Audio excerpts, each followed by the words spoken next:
Okay, boys, how about we take a safari? What do you mean, no? People travel from all over the world to go on safari. Flamingos, wildebeest, zebras, you name it. Plus, you get to ride in a Jeep. So fancy a trip to Africa?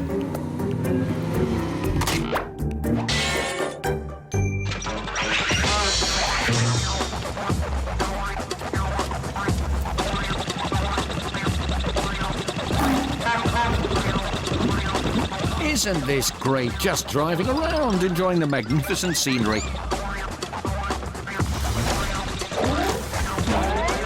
Until you come to a rather unusual roadblock, that is. Roadblock? How rude. What do you do now? Yep, you could reverse out of the situation. What's the rush? You're in a big, strong metal box, aren't you? So, instead of dashing off in a panic, why not take this moment of calm? I said calm. To learn about these wonderful creatures. That's a good idea. Listen to the man. For instance, did you know that they were vegetarians? Yeah, they eat grass, leaves, buds and bushes. Not humans, so you don't have to worry about them attacking you to satisfy their hunger. Just their anger.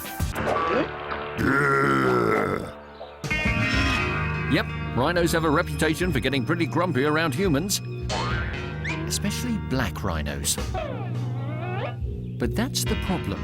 Black rhinos and white rhinos aren't as easy to tell apart as you might think. For instance, the black rhino isn't actually black at all, but is in fact the same colour as the white rhino, which is actually not white at all but grey, but called white because white means wide in the Afrikaans language. And the white rhino has a wide, square muzzle, unlike the black rhino, which has a longer, pointier muzzle, but isn't black. So, with that perfectly understood, you should now be able to work out what those ones are in front of you. Black or white? Come on, boys, concentrate. Your lives could depend on this.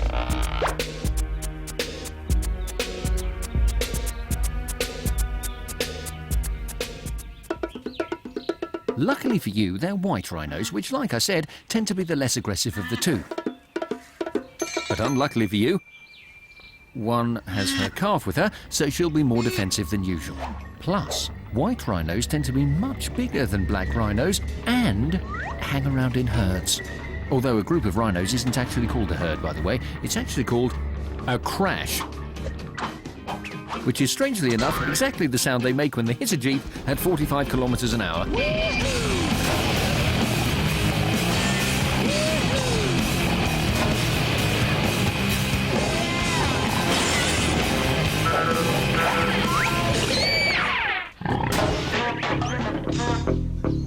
Well done, boys. You made it out of the Jeep in one piece.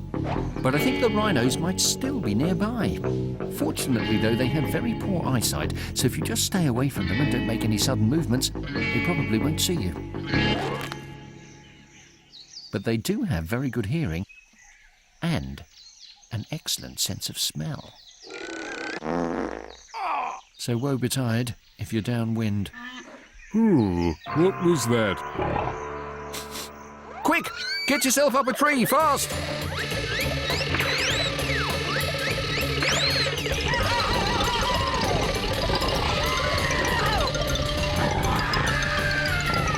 On the other hand, the last thing you want is a 2-foot rhino horn up your bum. So if you don't think you're going to make it up a tree in time, then don't even start climbing. Instead, try to get behind a tree and hide. But maybe a slightly wider tree, Sam. Of course, if there is no tree, then you have to think again.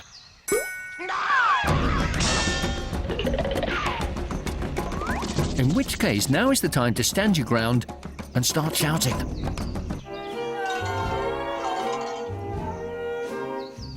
No, not to attract him, to put him off. But why he should be put off, I have no idea. So maybe act like a bullfighter instead.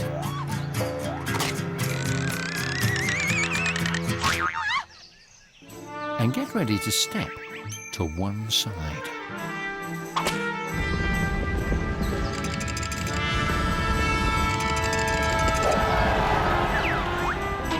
As you aren't on the end of his horn being carried off into the distance, then you can probably relax now, Sam. Because once a rhino charges, he rarely turns round for seconds. Though, of course, rarely doesn't mean never. And rhinos are surprisingly agile animals. Especially those black rhinos over there.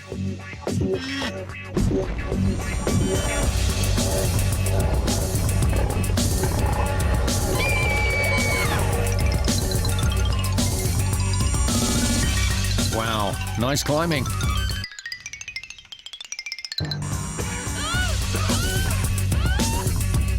But don't forget to make sure the tree's strong enough.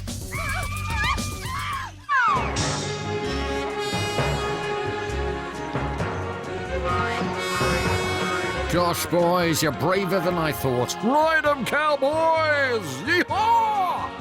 Ride 'em!